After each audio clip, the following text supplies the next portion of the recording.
We won.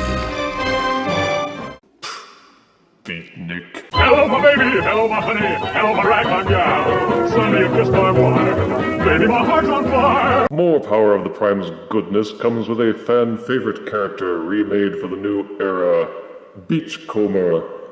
Introduced in Generation 1, Beachcomber was a smaller toy comparable to Bumblebee-sized figures.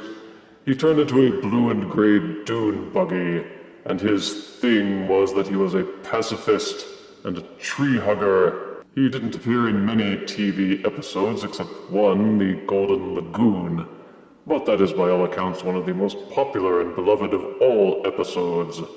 So he made a big splash when he did show up.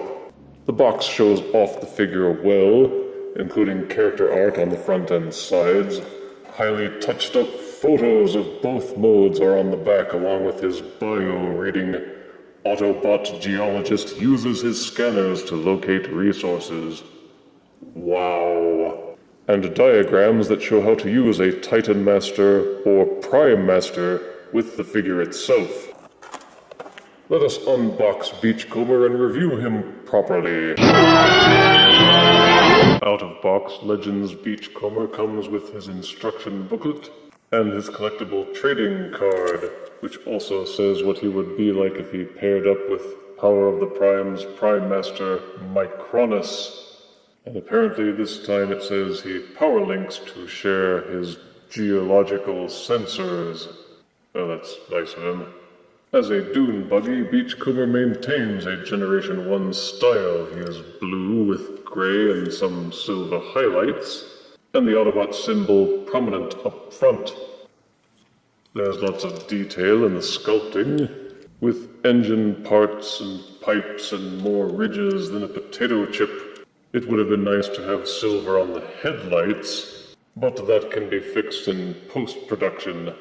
He rolls well on smooth surfaces, and his tires are better than many deluxe figures that I've seen. They do a good job of hiding the robot parts. Even turned upside down, you can only really see the hands, and the alt mode is convincing. You can pop open the safety cage and insert any Prime Master or Titan Master figure in their robot modes, enabling them to use Beachcomber to cruise around for chicks on the beach. Beachcomber's transformation is, for lack of a better word, standard. It's what you typically see in a small car that becomes a robot in the Transformers line. Separate the halves of the safety cage again, then rotate the legs out from the car front.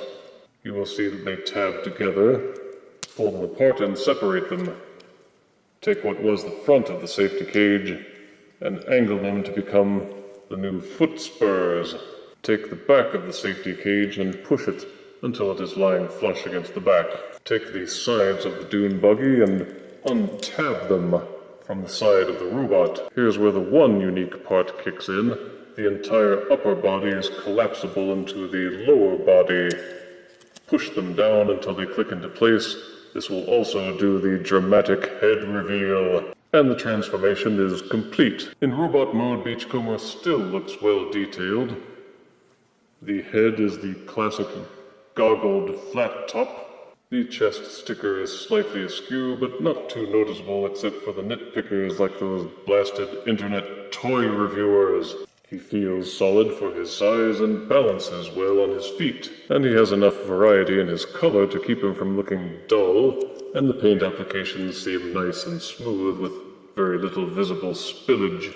The articulation is everything that you would expect from a Legends figure, with a 360-degree rotating head, ball-socketed shoulders that allow for full rotation and splay. The elbows are also ball-socketed, meaning that you can rotate them in practically any way that you think you might be able to, that won't interfere by bumping into the robot body. It should be noted they did an excellent job of sculpting the robot hands. They look more than just like wads of plastic. There is no waist rotation, but that's because the upper body collapses into the pelvis area, meaning that they are locked together. But the hips are ball-socketed, and they will allow for rotation and splaying to an almost equal degree as the shoulders. The knees will bend and will fold even backwards in on themselves. So you get an excellent range of motion for the size with Beachcomber. They did an excellent job with the engineering limitations that they had. For size comparison, here is Power of the Primes Legends Beachcomber next to Transformers Animated Leader Class Bulkhead. Here is Power of the Primes Legends Beachcomber next to Thrilling 30's Voyager Roadbuster. And here is Power of the Primes Beachcomber next to a Fidget Spinner.